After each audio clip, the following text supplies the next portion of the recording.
So let's start.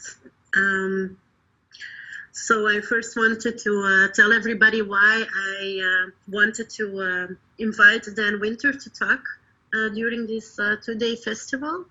I met him, I saw him for the first time 16 years ago, maybe in Glastonbury. And there he talked about the heart coherence. And then he showed us how a person and a tree connected through their hearts. And it was so amazing. And he talked about, I'm admitting somebody. So, and he talked about the 0 point, and I was really passionate about it. And then I saw him in 2011, one time in Belgium. And there he spoke about how the energies are constantly hiring. If I say something wrong, correct me then. And that the energies are constantly getting higher, but also that we are in duality, and that for every good, for every bad, there is an equally good things happening, and that we should focus on these things also. So yeah, so I'm really excited that he's going to speak with us now. And I will let him introduce himself. Thank you. Thank you, Veronica. I'm delighted to be here, and I really appreciate your energy and dedication and smile and enthusiasm, and that's what makes it fun. Thank you. And thanks to all you smiling faces there. And we'll have room for dialogue, too, as we go, and certainly after. So, most of you know me. My name is Dan Winter. The main index is fractalfield.com. You'll see there our YouTube and Facebook channels have over 20,000, and our YouTube channel has over 1 million views, and we have quite a global audience. And there's a bunch of technologies we work with, Therify.net, which is a rejuvenation technology, and flameinmind.com, a brainwave for bliss technology that we're going to speak about today. My background, very briefly, most of you have heard some of undergraduate electrical engineering, University of Detroit, graduate psychophysiology. I worked with the founders of biofeedback. I was a polygraph operator, if you have an idea what that means. And of course, at that time, then I began to be very interested in the physiology as an electrical engineer of emotion. And studying the physics of emotion is an interesting way to begin to think about our topic for today, which is, what does an electrical engineer know about what is a soul? How do you get a soul? How do you keep a soul? What is a soul in terms of real engineering theory? Can this be taught in a school of engineering? What is a soul? And that is our challenge for the day. So looking at the physics of what is emotion, which was my specialty in graduate school, actually our psychophysiology program at University of Detroit, we were famous with my mentor, Professor Albert Axe, who was one of the inventors of the word biofeedback. I also worked with Elmer Green later, and his fame was electrically discriminating fear from anger. So at that time, we did something which would be illegal today, which is we induced fear and then we induced anger in an experimental setting. So somebody would come in and they would intentionally be treated in a way that would make them angry, and then we would measure that, actually. And we were using 7 psychophysiological variables to electrically differentiate fear and anger. For example, respiration, GSR, galvanic skin resistance, which is the same way you use a resistance indicator to measure the secret life of plants and how plants have emotion. We were measuring emotion in college students by measuring the resistance across their fingers, which I was very impressed. It's the old joke, but if you show an undergraduate male a Playboy magazine, you can immediately tell that happened by looking at their finger resistance. And incidentally, if you want to know if the oversexed male liked that particular Playboy magazine, the measurement was a decrease of resistance. We'll think about that later. But so in GSR terms, it's basically Palmer sweating, but vasodilation is an indication of resistance, and resistance has meaning both psychologically and emotionally. At any rate, So I realized also that the human body as an emotion, generator of emotion, was a faster switch than a transistor. The rate at which a young person switches gears emotionally, when you measure it with finger resistance, is a very rapid, very fast transistor. So, and you know how fast is the switch is how powerful is the computer. So, but the main point of that, and why I bring it up in terms of the physics of emotion and introduction to what it is to have a soul, I began to study something called Sentics by Manfred Clynes. And basically, he was a concert violinist who had been able to describe rather replicably the wave shape of emotion in the music literature. And you can see all of that conversation at goldenmean.info/touch. And I'm going to put some of these web links in the chat window as we proceed if I get my show together here. Of course, there's a spelling corrector in there. But so that was one of our early index, was goldenmean.info/touch. And if you look there, what you will see is, so there's Manfred Clynes. He's a famous concert violinist. And he realized that if you were wanting to believe you were inducing emotion powerfully as a violin player, one of the things you would check for is if your audience were to cry, actually. And indeed, with the right music, many people will cry. Well, why do they do that? And of course, violinists like it when they make powerful emotion. Here's a practical example, something we electrical engineers like to talk about. The famous Stradivarius violin, as featured, well, indirectly, the physics was featured in a famous movie about Anne Rice's work called The Red Violin. And in a Stradivarius violin, it's more likely that people will cry. And why? One of the secrets is that there is a powder of sacred gemstone in the paint and the varnish on the surface of the violin, actually. One of the multi-million-dollar secrets of the Stradivarius violin makers. Well, the physics is that the phonon, which is a physics name for a sound wave in a liquid or a crystal, the phonon wave in the wood would be what's called piezoelectric, which means the pressure wave, sound, is converted into a voltage wave. For example, in a quartz helix of SiO2, it's piezo because the sound is converted to voltage perpendicularly, and that makes an electric field out of the sound. And so here's the sound in the Stradivarius making a very powerful capacitor, radiating an electric field. Now, in the movie Red Violin, the violin maker puts his wife, tragically, has just died of childbirth, and he puts some of her blood in the paint in the violin. And the secret, and this is a relatively esoteric but beautiful kind of mystery story, is that for hundreds of years, as the story is told thereafter, every time anyone played that violin, the emotions of his dead wife would be evoked and come to present like a piezo hologram of evocative memory. So at any rate, and of course the blood is a liquid crystal and piezoelectric and served analogous to the function of the sacred gemstone piezo powder in the paint of the Stradivarius violin, not unlike the piezo function of the rock powder in the biodynamic preparations of the vortex for biodynamic farming, making the liquid vortex piezo, which means electrically, capacitively, in the vortex, potentially implosive. So, where was I going with this story? Well, if you look at goldenmean.info/touch, you'll see that when Manfred Clynes played his violin string, he began to note that the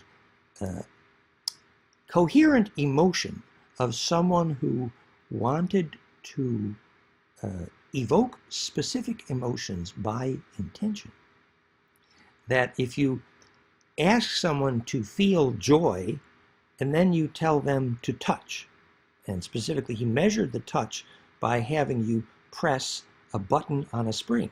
This is not complicated. I got a button and it's on a spring, and I press it and I release it, and I feel joy, anger, awe, pride. What am I feeling? But if I hold that emotion, say of joy, and then I make a graph of the change in pressure over time.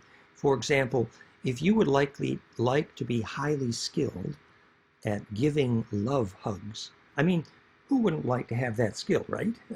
I would like to be an expert on administering love hugs. Well, we scientists have studied that. And it turns out that the geometry of pressure, and that's what it's called, and by the way, according to us electrical engineers, the universe is a geometry of pressure. Pressure, tension, by the way, was Tesla's name for voltage, so that gives you a clue here. And so it turns out that the change in pressure over time, that wave shape you can see at the link, the graph, if you do this 1,000,000 times or hundreds of thousands of times for thousands of people, you get documented replicably the wave shape musically for emotion. This is the physics of emotion proven extensively in the music literature. It's real. And the wave shape that says joy is a wave where the point of maximum pressure is reached. We have two variables here. We have the duration of the wave, and we have the point of maximum pressure in that wave. So if I'm pressing that button or squeezing you to say joy, the point of maximum pressure is reached at 1/6 into the duration of that wave shape. This was my research. I determined these ratios. And for example, anger, the way, if you're squeezing someone's arm, you could test this. You could squeeze someone's hand or arm 3 times and say, I'm sending 3 different emotions. And if you practice, you get good at it, and they will know when you're sending anger versus when you're sending love. It's quite real. It works. It's a language. I mean, a language. It's a geometry. Anyway, so the wave shape that says joy is 1/6, 1/6. And you can see that. It's hexagonal. It's space filling. The wave shape that says anger is 1/7, quite literally. So at 1/7 into the, very quickly, the max pressure arrives. When you squeeze your child's hand to say, I'm angry with you, it's a different squeeze. And this is a language, and it's been measured. It's pretty cool. But the really fun part, when, by the way, 1/7 is maximum destructive interference, quite literally, destructive harmonics interference. So if you're Jesus and you're angry at the money changers in the temple, the geometry of the wave shape you are making, 1/7, is literally destructive wave interference. It is pretty cool. So when you want to squeeze someone and you want to say, I love you, shall we study this analytically? It turns out that the change in pressure over time is radically different. It is tantrically delayed. In fact, the point of maximum pressure in the squeeze that says, I love you, and you can practice this. And you know how you practice? You practice by administering your best academically precise love hug, and then you ask your experimental clinical huggee, did you feel a tingle in your DNA? This is the analytical technology here for us electrical engineering studying love hugs. This is tongue-in-cheek, by the way, just in case you didn't know. So anyway, the point of maximum pressure, and you should test this with your children, I recommend it. If you graph the wave shape of the administration of pressure that you call your love hug, and you make a graph, the point of maximum pressure is radically, tantrically delayed and must wait. Does that sound like lovemaking? Don't rush. The point of maximum pressure occurs at 0.618 into the duration of that love hug. It waits. Now, why would that cause them to feel a tingle in their DNA, sometimes named implosion? The reason, it has to do with wave interference geometry, that when this is the more advanced physics that I've spent a lifetime on. The physics is that 0.618 golden mean ratio, is literally, and we did the equations newly to prove, for example, how golden mean ratio fractality, called phase conjugation, is the cause of gravity. And I mean the reason objects fall to the ground. The equation we wrote to prove the cause of gravity, learning something that Einstein and Stephen Hawking and NASA did not know, which is why objects fall to the ground, namely due to golden ratio fractality or implosion of charge. So we wrote the equations to prove that golden mean ratio is the theoretical perfection of constructive wave interference, the recursive heterodyning, literally self-similarity or fractality. Sometimes in physics, the sexy term these days is entanglement, which is embedding perfected, which is fractality perfected, which is what golden mean ratio phase conjugation makes. In other words, attracting implosion of charge due to fractality, literally becoming a rose. So, and by the way, if you, for anyone interested in the math and physics on that, fractalfield.com/mathematics of fusion. But that's the technical stuff. So I wanted to, finishing my background, so then I was a systems analyst with IBM, and then I was an electrical engineer for 20 years, teaching electrical engineering in the motor business. And then I taught power generation theory in terms of electrosmog remediation in Buffalo, New York. And then I founded a community in North Carolina, Circle of Life, Asheville, actually Waynesville. And then I actually was invited to found the media lab of what became Gaia Television, Yurka there. And then when I began to teach internationally, Flower of Life International organized a lot of my early world tours, and we did world tours for about 15 or 20 years before I got younger. and then well, those world tours lectures were mostly entitled Physics of Consciousness or Physics of Feng Shui. And today we're doing mostly advanced technologies that result from this. It's not that I don't love teaching, I do, but one of the things I discovered was that you can tell scientists all day what the physics of consciousness or physics of soul is, for example. But if you build a device that does it, suddenly the universities and the governments scratch their head and they said, oh, you made something that Artherify.net. So I took my new equation called Origin of Biologic Negentropy, which is the title of my book, and you can see that at fractalfield.com, which is simple, the only possible three-dimensional fractal. If you take the musical key signature of the universe, Planck, length, and time, and you multiply simply, repeatedly by golden mean ratio, called fractality perfected, the animation is goldenmean.info/grail, and it results in a stellated infinite dodecaecosa, and the kit is goldenmean.info/kit. And it's a geometry of carbon nanofullerenes, DNA, Earth grid, and zodiac. It's all about stellating pentadodecas. I should have brought my toys out, but you most have seen them, and you can see that at goldenmean.info/kit. So I wrote that equation, Planck times integer exponents of golden ratio, predicting 3 hydrogen radii and the harmonics of the Schumann cascade and the brainwave cascade for bliss, and the Mayer wave and Earth year, Venus year, galactic year, and precessional year.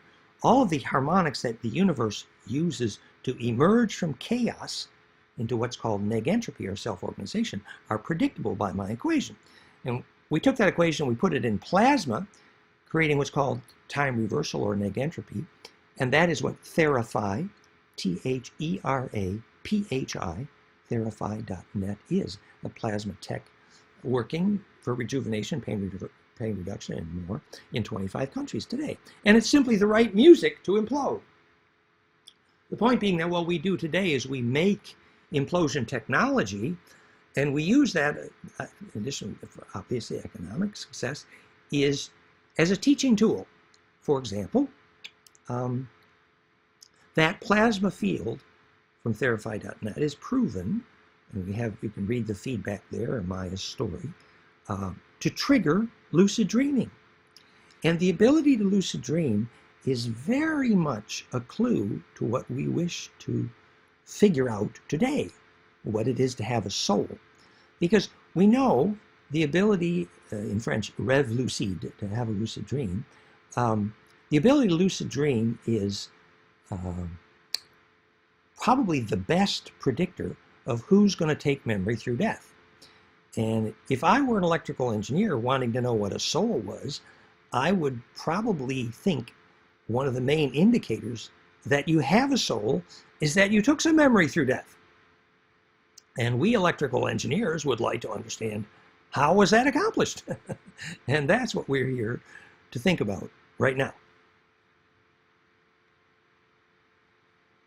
Now, I actually have an outline here. I'm pretending to be organized.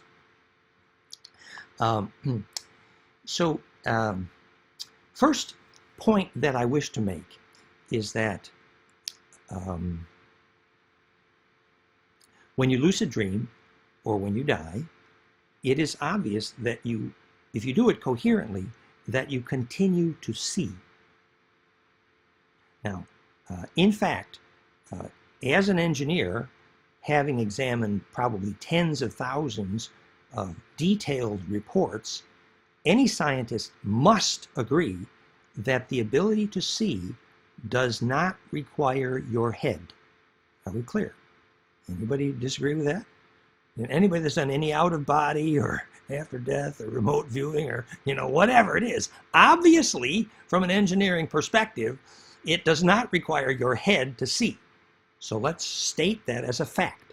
Anybody that disagrees has to read 100,000 testimonials from 100,000 million people that have been out of their head and still saw. So obviously, whatever it is that makes a soul is something that can exist without your head. Simple and clear, right? Okay. So the next point that you need to make about this seeing is that we are going to be discussing the soul and what you take with you after death and what causes visions inside or outside your head as simply a donut of charge named plasma. Plasma means a cloud of electric charge, very simple. Normally in physics, it requires heat to make a cloud of charge stay in the cloud. But under certain conditions, you can have cold plasma, which is now medically most famous because cold plasma is one of the most famous new medical technologies. Cold plasma is famous for healing all kinds of stuff, and we claim Therapy.net is one of the best ways to make cold plasma. It's called CAP, cold atmospheric plasma, and obviously, if you know why Victor Schauberger's famous implosion water vortex spontaneously got colder just before it started making electricity from gravity, you would understand what are the conditions that allow a cloud to be stable and yet not generate heat. The term for that is negentropy. Entropy is what your physics teacher told you incorrectly is the universe is condemned to entropy, to chaos. Your physics teacher was wrong. Please tell them they were wrong. They made a mistake. There is a way out of chaos. Prime example, it's well documented that Gaia, the Earth, is self-organizing. This is called the Gaia Hypothesis. It's been studied. It's clear. The Earth is self-organizing. The conditions of temperature and pressure and moisture required to generate life on the Earth cannot have happened by accident. That is called negentropy. It's proven. This is the Gaia Hypothesis by Lovelock. What Lovelock didn't know when he proved that the Earth was self-organizing was how. And that is a question I have answered by specifically taking my equation named Origin of Negentropy, also the title of my book, and proving that the frequencies of the Schumann harmonic series, yes, are predicted by my equation, golden ratio times Planck. So basically, Gaia became self-organizing by imploding charge by making her frequencies phase conjugate, fractal, negentropic, implosive, and therefore self-organizing. And those same frequencies of the Schumann harmonic cascade, golden ratio cascade, are exactly, and I mean exactly, the frequencies you must make with your brain waves if you would like bliss and if you would like to see without your eyes, which is our next conversation. So first, we mentioned examples of seeing outside your head: astral travel, lucid dreaming, remote viewing. We can predict what conditions enable that when magnetic lines, earth grid lines cross, they embed something called longitudinal electromagnetics, which we're going to talk about. It's a compressional wave. And that longitudinal compressional wave is the physics of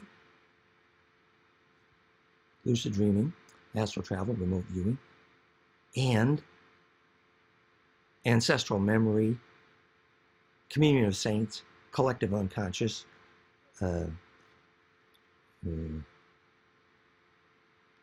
This is the library of ancestral memory, what the indigenous called songline dreaming track. Is this fractal array of nodes, the earth grid is an example, that create this longitudinal coherent propagation of compressional waves, incorrectly sometimes called scalar or torsional. And that array of longitudinal, it's called longitudinal interferometry.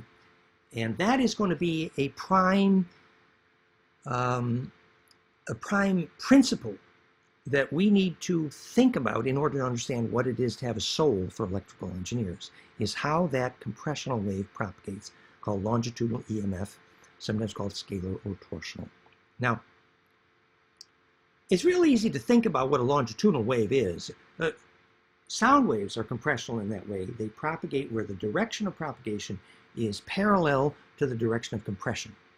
A transverse wave, a transverse electromagnetic, is which is the opposite, is a wave that's going up and down like this, even though the direction of propagation is that way. So the transverse wave is going up and down like this, and the direction of propagation is this way.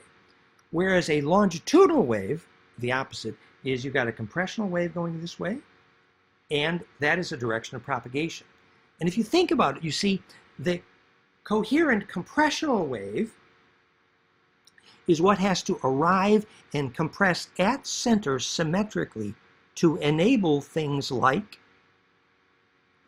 nuclear critical mass, implosion, bliss, negentropy, phase conjugation.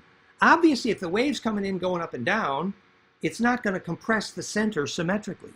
The wave has to be organized compressionally like this, symmetrically. But it can only bounce and propagate at symmetric nodes, and that has to be at a golden ratio fractal dodecaecosa. It's literally a fractal array. Now, we've said many times, you already inhabit an array. It's called your synapses. But if you want to define the evolution of consciousness, which I think we'd like to do if we were electrical engineers, you would define that as the ability to inhabit a larger array. Now that means that the propagation geometry has to be fractal, or you can't unpack the electric field of charge, called your consciousness, into a larger array. Now that sounds complicated, but let me tell you how simple that translates. Step one, go make a magnetic map of your bed, your house, and your village, and rearrange things so they all look like a rose. And now you're done. Was that hard? No. For example, the original magnetic map of Prague is a rose, literally. The pictures go to mean.info/Bohemia. And I found it quite that my lucid dreaming, and actually ancestral communications, were much better there, much better in Prague, actually. And why? Because the electric field was a rose, I mean a fractal. The bumper sticker, as we joke, is get fractal or get dead. And it just means that now you know, you already knew that your children are losing their soul when they go to a school made of steel and aluminum full of electrosmog and dead air. You already knew that your children are losing your soul by doing such a stupid thing. But what you didn't know was why. The reason is because the dielectric constant of the steel and aluminum and electrosmog in that building is the opposite of charge distribution efficiency, which defines the unpacking of your aura and getting a soul and the evolution of consciousness. Simple example, when Steiner, and we've said this many times, but when Steiner insisted that children must only touch natural fibers, stone, natural stone, and natural wood. The children should never, ever touch plastic or steel or synthetics. The physics, and Steiner was quite right, but he didn't teach the physics, and that's why we're here. The physics is that it's called dielectric constant. It means the efficiency of the distribution of capacitive charge. The dielectric constant in that steel and aluminum that make your child's school a poisonous electric field is exactly wrong. Whereas if that school was made of wood and natural materials, then the capacitance can unpack and your child's aura can unpack, and that defines the evolution of consciousness. Now, this becomes a curriculum for biologic architecture, and ours is the most accepted in the world for the physics of biologic architecture, goldenmean.info/architecture. And there we show 3 ways to measure whether or not the architect should get a paycheck by measuring the capacitance of the building for fractality, and therefore whether or not that building will cause a seed to grow. We can predict in advance what building will make a seed grow, and therefore your child's soul. I give you a practical example. We've again said this many times. Our friend, Professor Korotkov, was following the Kogi to where they make phone calls to ancestors. And sure enough, the only place they could make phone calls to their ancestors, what the Aboriginals called songline dreaming track and ancestral memory, was the place where the air was electrically fractal. It's been measured. And what we mean by that is harmonic inclusiveness. What we mean by that is charge distribution efficiency. And what we mean by that is the only real, useful, meaningful electrical engineering definition of sacred space. It's very cool. So, all right. I'm going to have a sip of tea here and do my outline.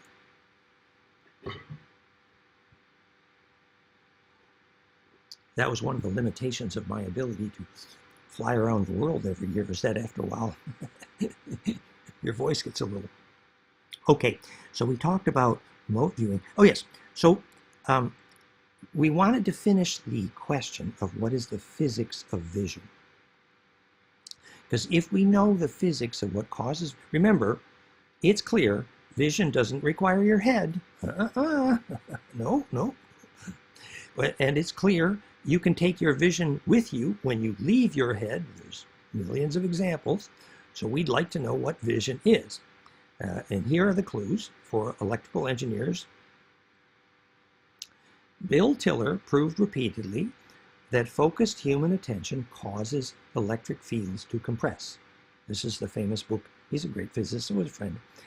Book is called Conscious Acts of Creation. So indeed, if you focus your attention, it causes electricity to compress. Simple. And if you're more conscious, the amount of that compression increases. This is important. This is literally, and I mean literally, the electrical engineering power definition of consciousness is how centripetal you are. This is called the vice-like grip of the mind meld with the Orion Queen Mog. If there was a squeeze, when John Dee, for example, didn't do his homework finding the Ophanim Angels alphabet, plasma visions scrying the next day, you didn't learn the alphabet? How did they teach him? The Ophanim came in and they felt a vice-like grip. And then suddenly they understood everything. They were impressed. So Anyway, so step one, electrically, we know that consciousness is centripetal. No arguments possible. This has been measured. Nothing I'm discussing today is subjective. I'm only discussing the measurable today. Thank you very much. Basically, what consciousness is a toroidal, donut-shaped plasma field around your head, but not limited to your head, the center of that vortex through which you can see. And I emphasize the center of that vortex through which you can see. Example, the shaman projects his awareness into the eagle flying overhead and looks down and has a very sharp crystal vision. We're beginning to understand that physics. It's so often reported, the eagle's gift. We should understand the physics.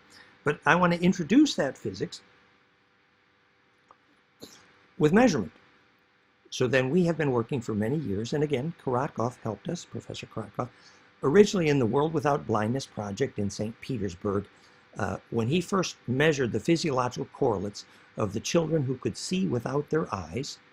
The primary, there were many indicators, fractality in the aura was one of them, but the primary indicator by measurement of the child who can see without their eyes is that the frequency of the alpha, 8 to 12 hertz, usually 8 hertz, and beta were in golden mean ratio. This was the primary indicator first measured indicating which kids can see without their eyes. Very famous, Bronikov's World Without Their Eyes.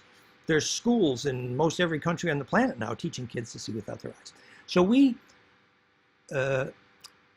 initiated our own project to further enable and teach this science of vision. Remember, in our plasma field, therify.net, 30% of people who go in that plasma field, when they emerge, they report some sharpening of vision. The electric field is a broad spectral pine cone kissing noses, and that implosion is called vision.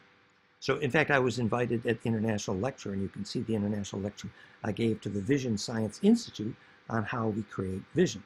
So, in our project to teach kids seeing without their eyes using brainwave biofeedback, it began with flameinmind.com. Now, flameinmind.com is our Bliss brainwave technology, including Bliss binaural audio, to teach people to have bliss, literally to make a flame in their mind, which is obviously what this plasma flame is. And incidentally, my teacher of the sacred gymnastics of bliss from Gurdjieff, Pierre Elliott from the Priory in Paris, who was my Gurdjieff sacred gymnastics teacher in Charlestown, West Virginia, claymont.org. His physics degree in France was the physics of flame, actually. And it's really quite true that when you have bliss, you are making a flame, a plasma flame. Example, a sustainable flame in physics is called ball lightning, which is obviously toroidal, and ball lightning is quite famous that you can talk to it. Ball lightning, you read all the reports, is very responsive to telepathy. And now we know exactly the physics of why, because that center of that vortex is phase conjugate and propagates from the center of that implosive pine cone from transverse to longitudinal array, and that through that center of sorted phases called vision, you have the possibility of seeing. So, at flameinmind.com, we gave that project the name Flame in Mind after I was studying with a friend, well, Ingo Swann, who, you remember, he did the famous remote viewing of the dark side of the moon, and we had,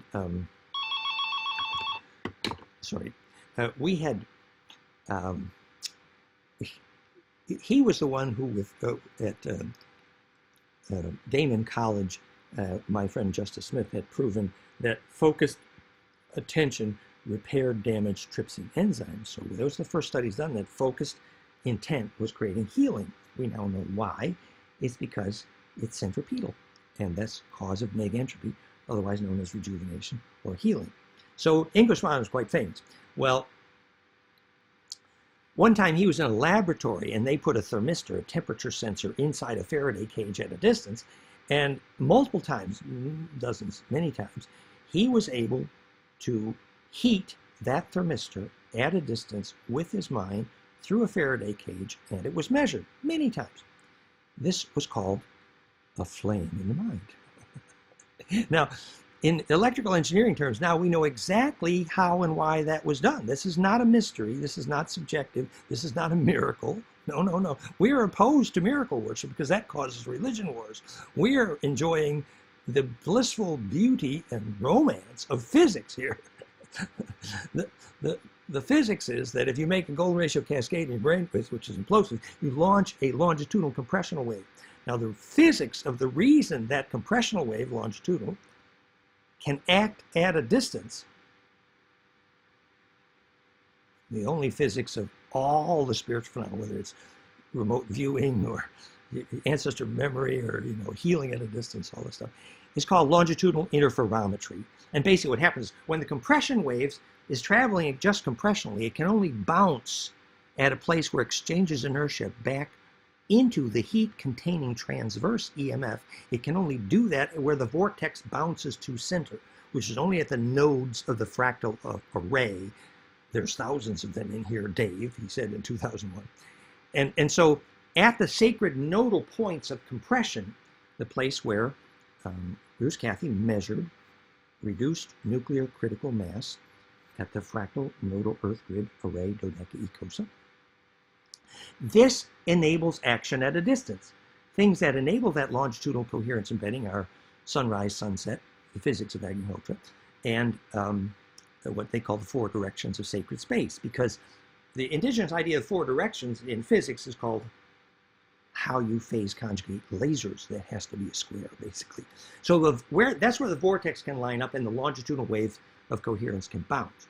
So now we do successful remote healing every day with plasma, but we don't tell people it's a mystery. No, we tell them it's going to work better if sender and receiver at a magnetic node line cross, the only real place for birth and death in sacred space and telepathy.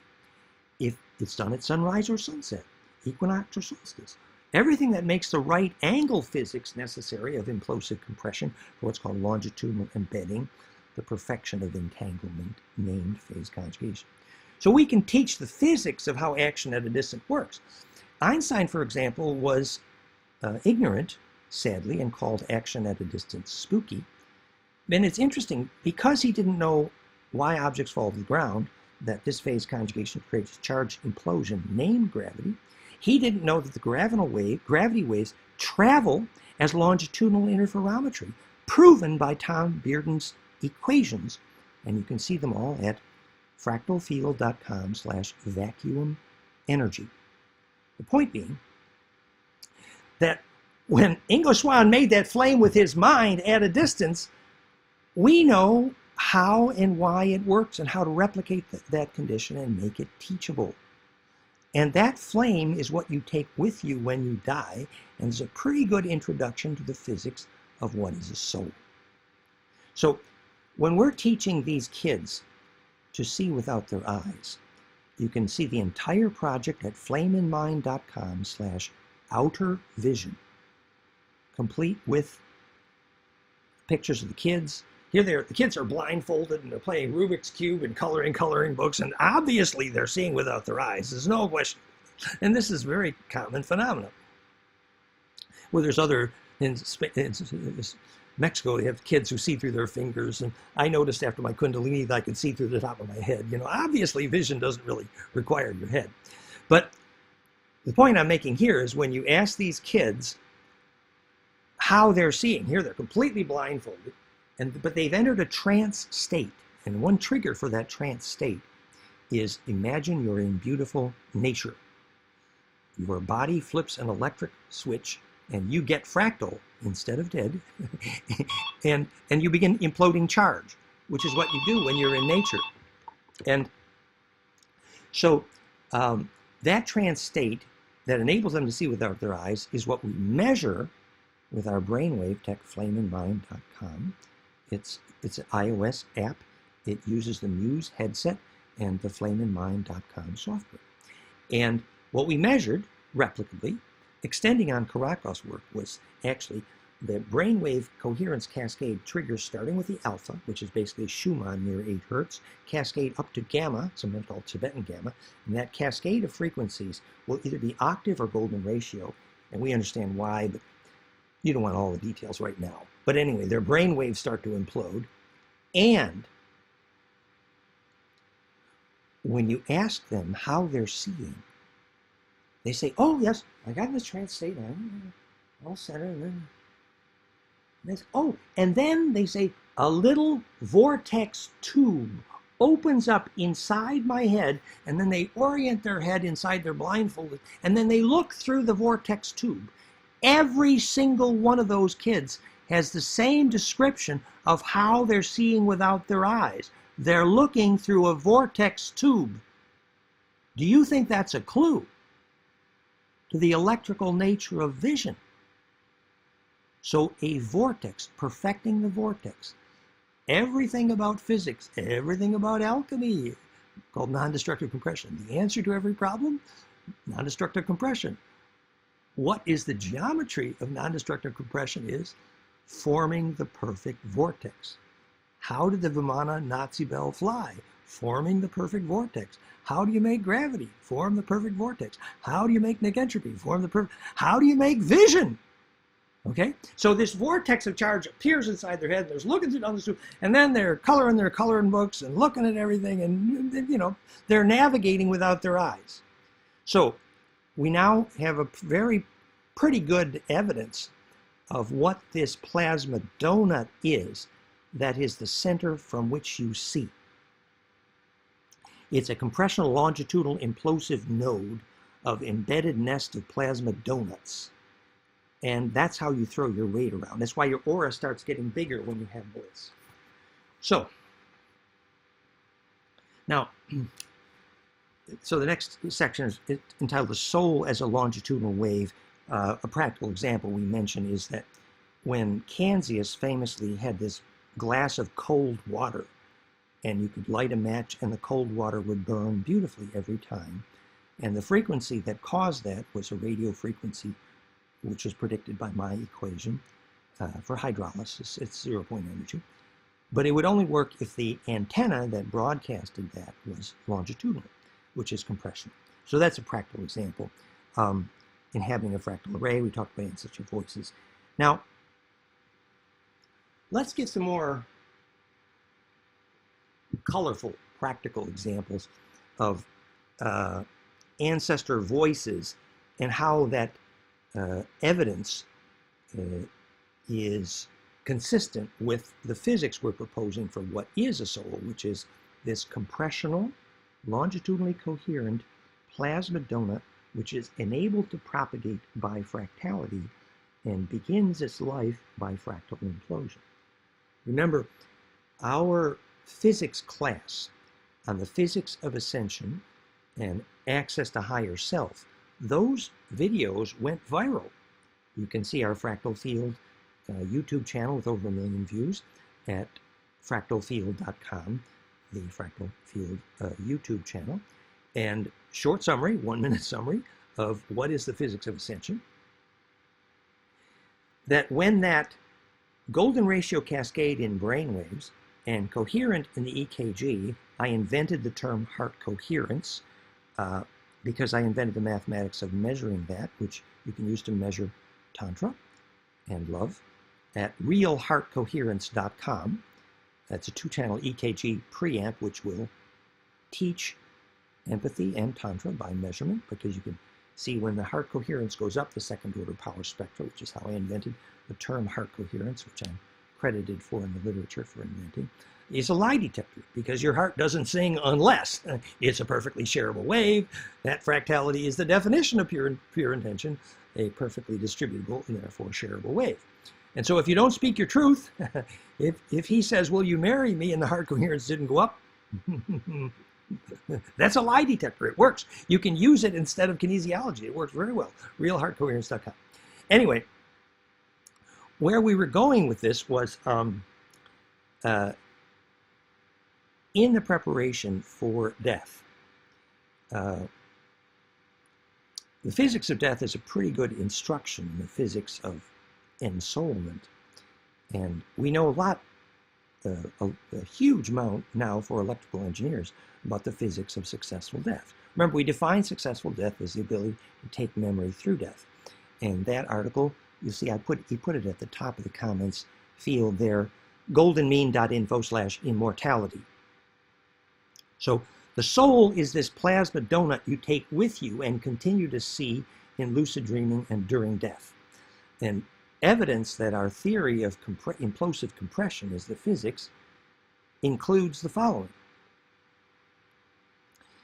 It's well known that when you die, there's a sequence of geometries you see called the Heinrich-Clouvet form constants, lattice, cobweb, tunnel, spiral, which is basically your aura saying, I gotta implode or I'm toast. Which means successful death is literally, and I mean literally, an electric black hole, as Ray Moody also proved when the surgeons documented that death visions are electrically contagious. And also, we know that when our friend Danny Schreiber died recently, tragically, his lucid dreaming partner came back and told us that not only were the sequence of visions for the death map correct, Heinrich-Clouvet form constants for the perfected implosion called the death tunnel, but he also heard the infrasound. So we actually know the audio components to enable successful death. We know how to build the place to enable successful death and successful birth. And in general, it is the opposite of your local hospital, because they do not understand what charge implosion is, sadly. The altar at Machu Picchu would be a pretty good example, although I don't know if you could arrange to have your birthing there, but you get the flavor. We electrical engineers know how to design such spaces, and in fact, Therify.net has been reported successful in helping birthing phenomena, but there's other issues, but it certainly is a relaxation aid because relaxation is conducted. Anywho, the reason successful death is instructive to the physics of soul is because when you're preparing to die, the activity is to sort your memories, obviously. Now, what is meant by sorting your memories is the physics of the fact that the pervasive electric field called the collective unconscious, which you need a ticket to get in. Ancestral memory, there's a ticket to get in there. And that ticket is longitudinal propagation. And to get into longitudinal propagation, you have to compress and accelerate. And that array that you inhabit in ancestral memory, collective unconscious, the community of saints, the longitudinal fractal rose-like array, you can only get in there if. You see, that electric field is several million years of survival memory library information gathered into one maximally coherent electric field. The climax form of coherence is called phase conjugate or fractal. And that is what that array is. It's a memory library device. But to get in there, that wave must be distributable. The psychology of that is only the shareable wave survives, which means only the memory that served the survival of that collective. So every time you have an experience and you distill the information of that experience to what survives in collective survival memory, that memory is processed and you're ready to die, which is the same as being ready for bliss, which is the same as being ready for birth, which is the same as being ready for compression. So that business of getting your, if there's anybody you're angry at and you go into death full of anger, well, it's going to be pretty messy, guys, because you're not going to do that compression very well, and you're not going to be able to inhabit that shareable array. So this is what the Aboriginals called ancestral memory. So you get a sense of now that we see that this is a longitudinal wave propagating array, which is fractal, and we're describing spiritual phenomena, but with a whole new level of electrical accuracy, we're beginning to get some flavor of what it is to have a soul. Now, the other part of this that we've measured is that when you get this coherent cascade in your brain waves and in your EKG, realheartcoherence.com and flameofmind.com, you can measure a response in the DNA braiding to implode. And that's called fusion in the blood. And that introduces my work on extraterrestrial history, fractalfield.com/fusion in the blood. Basically, children who learn to lucid dream and have access to bliss experience, they have a soul. And they have a coherent longitudinal array electric field surrounding their body.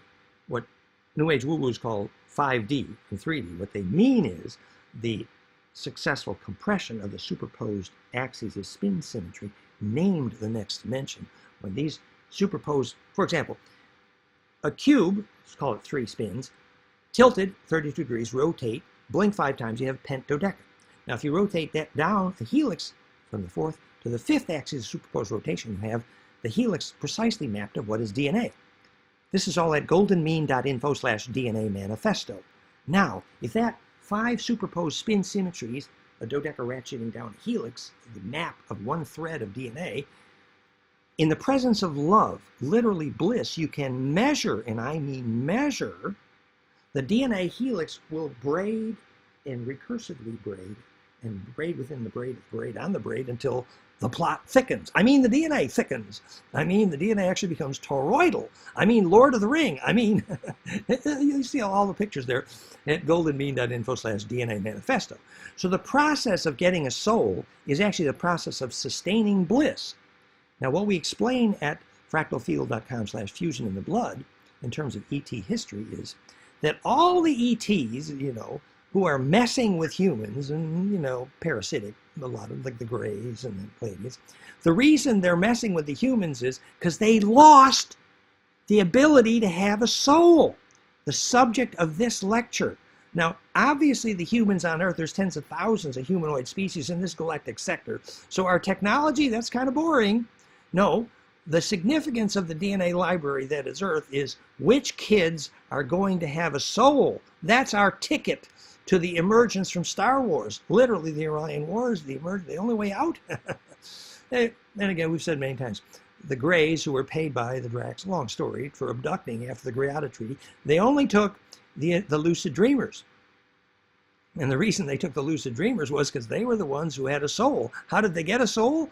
The indigenous blood meant they were walking barefoot on the same land for 100 generations, and their DNA became braid, embed, recursive, fractal to that land, and therefore psychokinetic, implosive, ensouled, and lucid dreaming.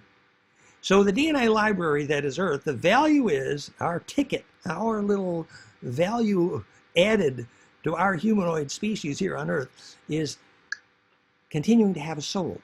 And the reason the Pleiadians lost that is because being so female dominated, they only 25% males survived, and they did parthenogenesis, and they started replicating without bliss, without orgasm, without soul. So forgetting how to have a soul, which is forgetting how to die, is the discriminating condition that humans have to have a meal ticket in the exit from the Orion Wars. So that's why I'm passionate about teaching this physics of soul. And I'm almost done with my outline. We're going to go to questions here. I think it's time, isn't it? Yes, but just a couple more things that were in the outline that when the Olmecs learned how to use a black obsidian mirror to communicate with ancestors, like John Dee's showstone for scrying and the phase conjugate coating under Nostradamus' cup.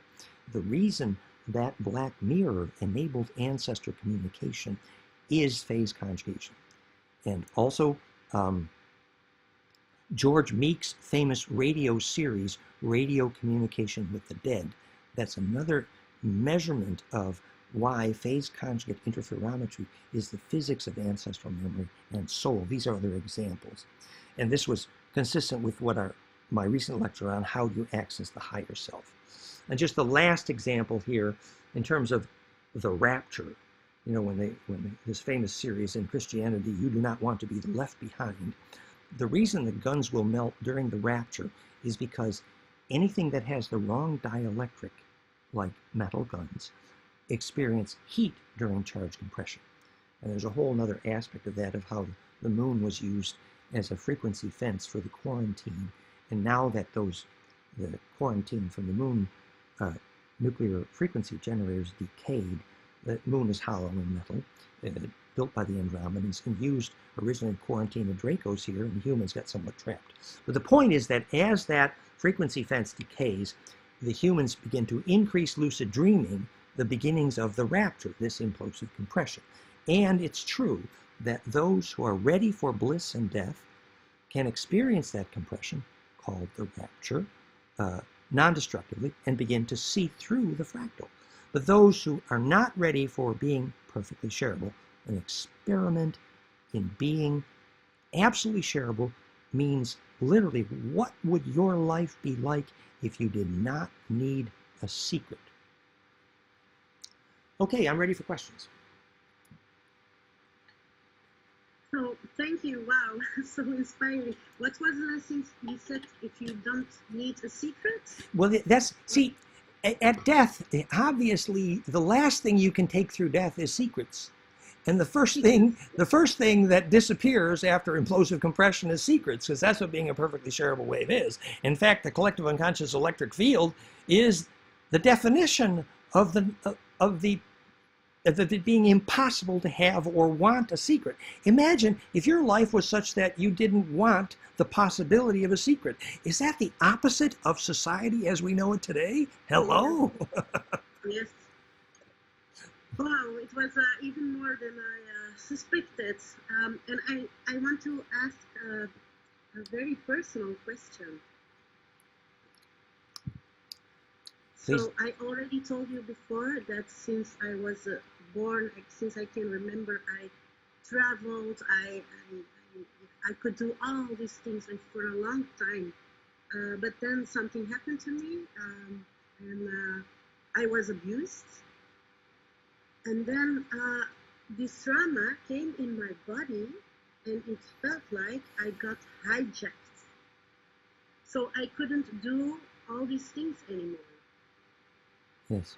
Astral travel, and it's really, when I did so many things, still now I feel hijacked. And when I go feeling in this deep feeling, I'm like, they took something really valuable, and now I got this confirmed, you know. But do you know more about this? Because I'm working also, this is also a topic, I work a lot with abuse of women and all sure. these things. Yes. It's so massive. Yeah, no, it's huge. And yet, the science of that, we at least have some pretty good clues, and that is the key thing that interrupts the distribution of memory is when the pain creates a gap in experience and memory. So obviously, going back through the moment of maximum pain actually is the moment where you recapture the memory. That's obvious. But the reason is because whatever dynamic caused the pain, you began to sing the song, I haven't got time for the pain. It means at that point there was a discontinuity of memory. And discontinuity of memory is the discontinuity in charge distribution.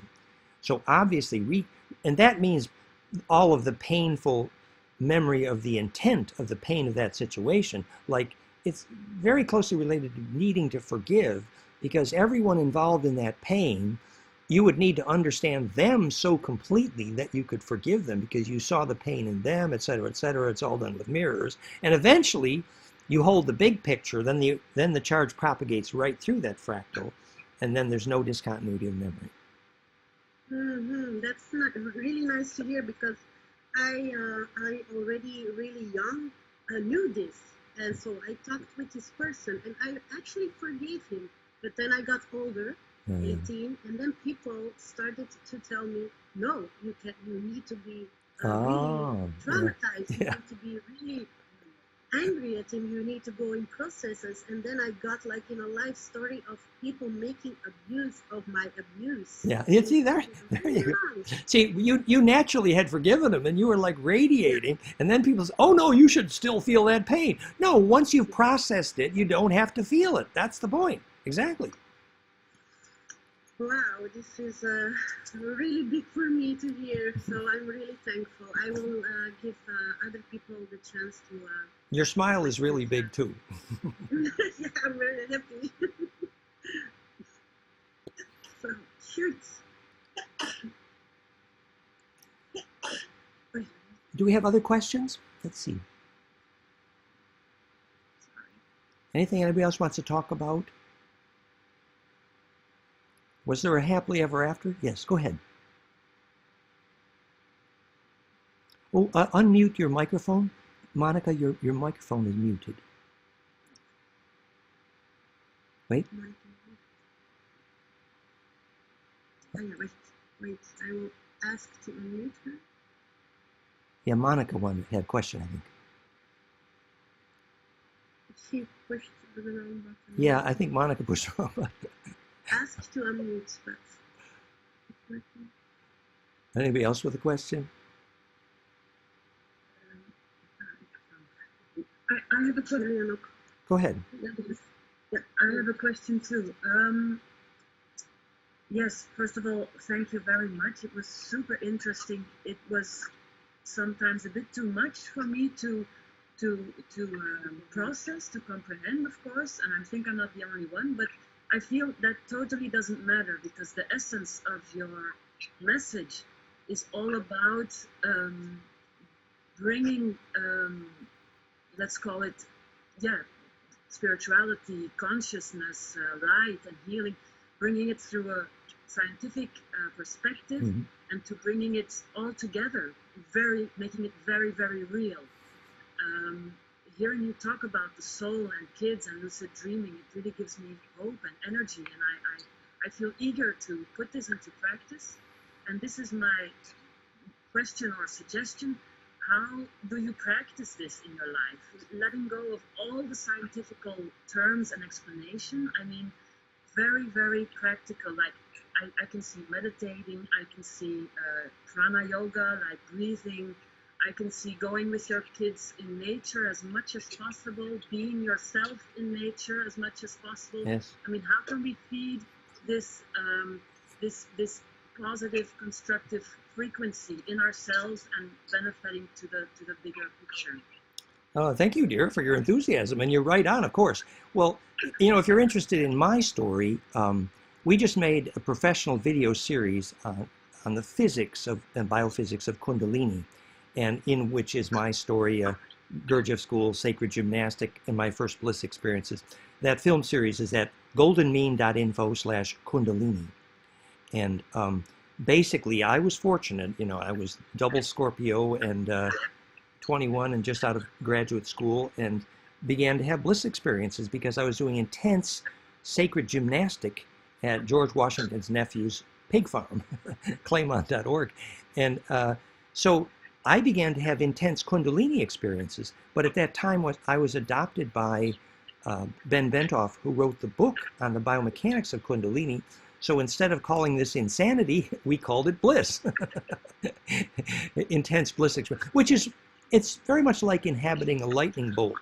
As meditation goes to completion, you have this feeling like there's a lightning bolt up your tailbone, similar to Daniel Brinkley's near-death experience with lightning, that if you survive the compression, you in fact are seeing through a much bigger wave. And so intense bliss experiences, that's one of the reasons I can talk fast. But so the hygiene, you know, you got sacred movement with the yoga aspect, you have the diet aspect, you have the environment aspect, and you have the hygiene of learning how to breathe, and the hygiene of learning how to think only shareable thoughts. Literally only shareable thoughts.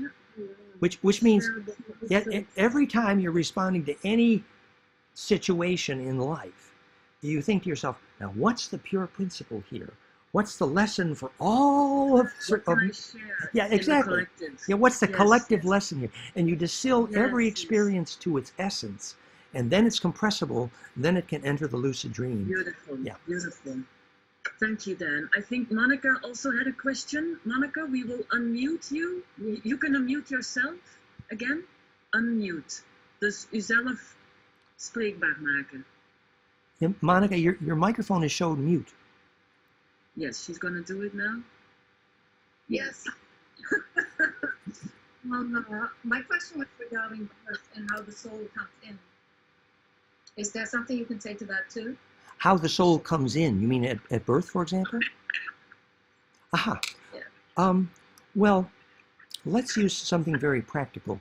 If you measure the change in pressure over time in the birth canal, you have a graph of a pressure wave, which looks like the wave shape for love in Centics, actually. It's implosive. Now, it's been measured that if you have birth underwater, there's a dramatic increase in IQ. It's more than just IQ, it's actually soul. The reason is because that perfect implosive compressional wave is what brings memory and soul through the birth. Obviously, cesarean section would be something of a disaster for that. The reason underwater birthing helps, we have somebody with their mic not unmuted there. Who's mic? Yeah, okay.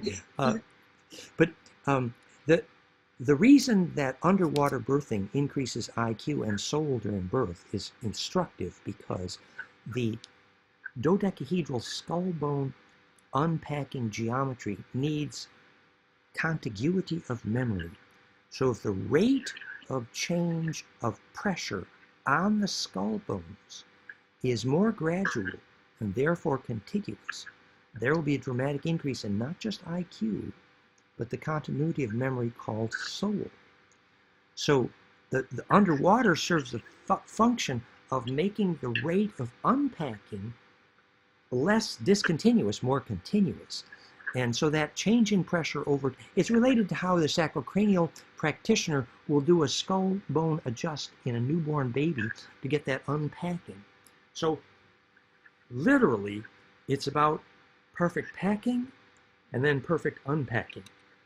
That is exactly the physics of soul, like why Tchaikovsky's Water Babies, Underwater Birth showed children bring more memory through birth if their mother was leaning on a piano when someone was playing love songs. On the piano. And it would be more...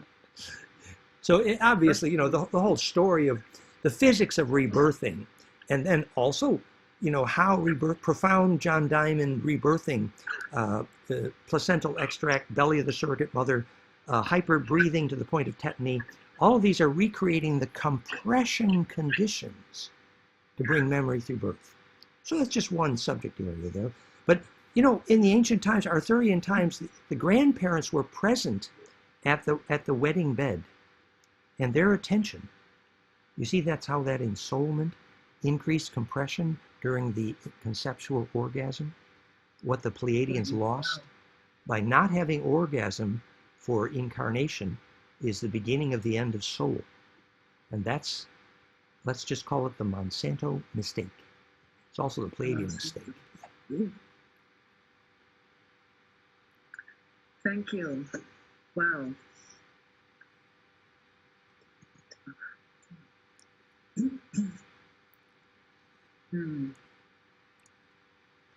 Any other questions? Do we have any fun? Was there a happily ever after to our story?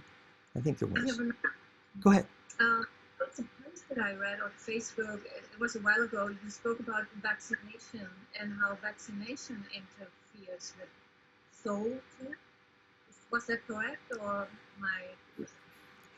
You know, I don't claim to be medically trained. My background is electrical engineering, and I don't like to make generalizations. However, I would suggest that most doctors do not know what a soul is, and therefore probably couldn't take that criterion into consideration when they design a vaccine, sadly. Actually, what I did say was the following. you could, in fact, make a measurement to determine each decision you make in life. And that measurement is whether your aura got bigger or smaller. Which broccoli should I eat? Who should I kiss? What vaccine should I take? You can measure before and after whether your aura got bigger or smaller. It's called GDV. And it's a pretty good indication of whether your soul got bigger or smaller. Now, of course, I would have to guess that most vaccines, sadly, would mean that your aura got smaller. I haven't measured it, but it is measurable. Now, it's true that, for some people, the immune response could be triggered efficiently by a vaccine. I think that's true. And I'm not rabidly anti-vaccine. However, in most cases, I think people can trigger their own immune system without using what I would call the lawnmower phenomenon. The lawnmower is you crop the whole immune system in order to just take down one virus. Whereas if you studied how to build your immune system, remember, harmonic inclusiveness, specifically fractality in HRV, heart rate variability, is the primary medical way to measure whether you have an immune system, literally fractal heart.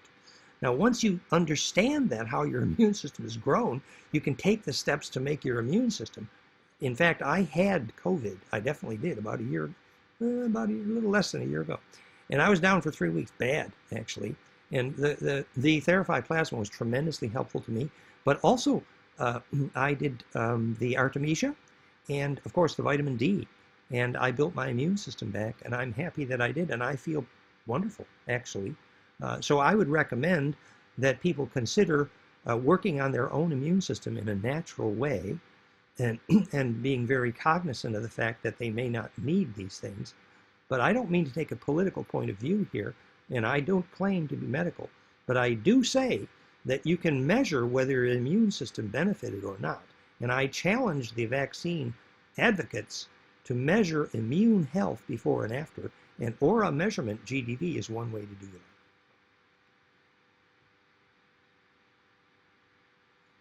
Okay, thank you. I believe Gillian and Leva both have a question. So, or Leven, you can unmute yourself. Yeah, if you have a question. It's the mute phenomena here. everyone's mute. Yes, otherwise the microphone begins to crack, and we all have a very bad sound to hear you. Yeah, it's tricky. Dan, how are you? Okay. Go ahead. Gillian. Hi, Dan. How are you? Good to talk to you. Good, Jillian. Go ahead. Okay, so my question, I checked out some of the Jason Rice videos, and thank you for recommending those.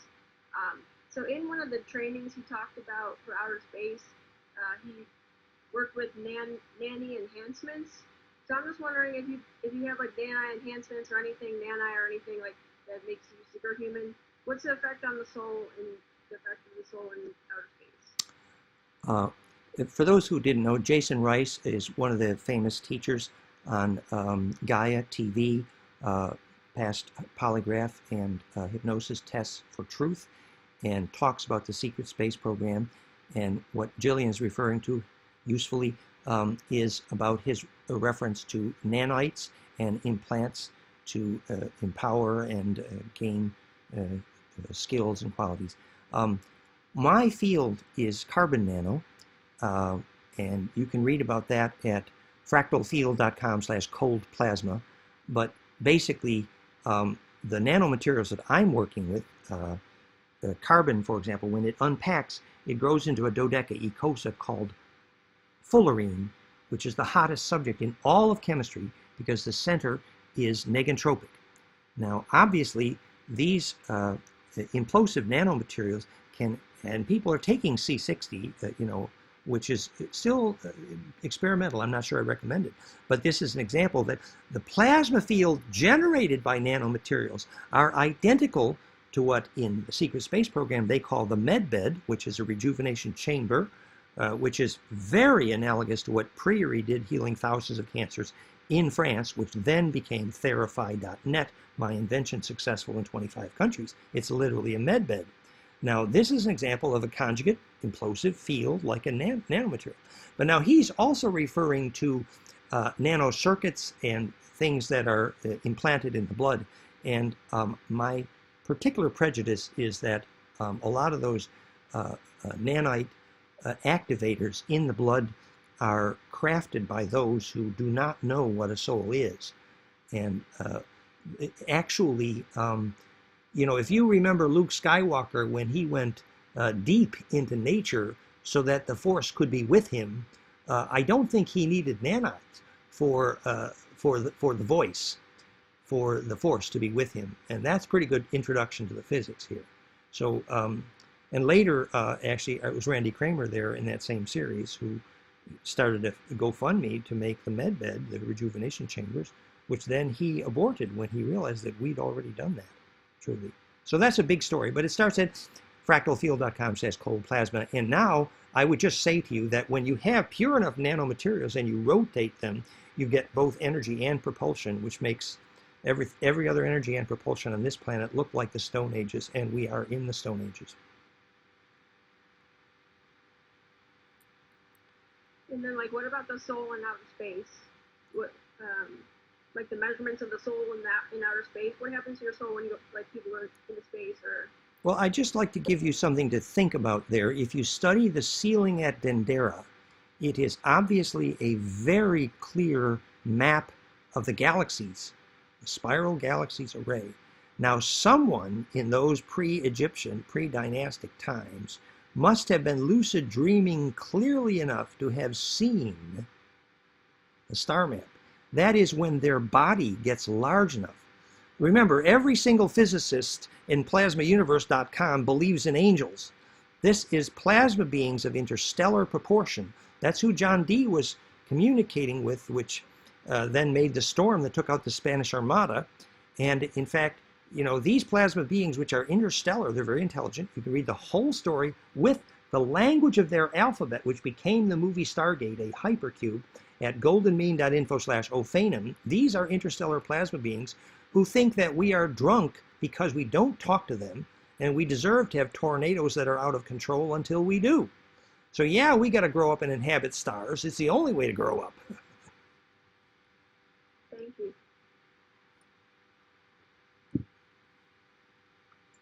All right, we have 2 minutes left, so Liva, you can ask another question.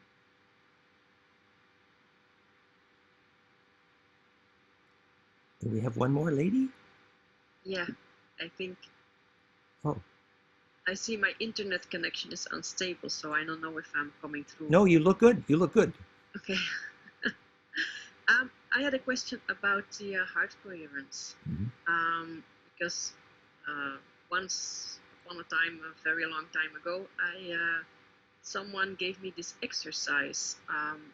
When you a breathing exercise, when you breathe in, you just picture your breath going through your heart, and when you breathe out, it goes through your heart. And I was wondering that if that exercise could help with the heart coherence, because it was supposed to enhance your heart energy that way. Oh, that's beautiful. Well, right on. I would say, remember when the clairvoyants looked at the heart of the sun and the heart of the human and the heart of the hydrogen, they all saw the same thing. They called it Anu. It's a slip knot, 7 spins inside, 7 spins outside, 5 spins inside. It's a perfect slip knot. And the layers of human heart muscle are exactly those 7 layers, corresponding to the 7 layers, spin axes of the tetra.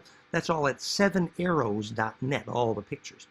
So yes, you're breathing into a perfect tornado. And if you focus on your heart, obviously that's creating a more implosive center of gravity right there instead of being stuck in your head. It's wonderful. Now, if also you learn some of the frequencies that are critical, it's called the Mayer wave, 0.1 hertz, which is golden ratio to Planck, of course, and it's the LF component of the HRV. So if you breathe at that 0.1 hertz Mayer wave, which even Heart Math Institute called the heart coherence, is only defined by 1 breath. So you learn to breathe that 0.1 hertz. It's literally a 10-second breathing, which is the most important frequency of the blood. It's called the Mayer wave, which controls the spine liquid pump, which is the only beginning of Kundalini. So you can get that sequence of caduceus breathing beautifully to trigger that perfect implosion toward the heart.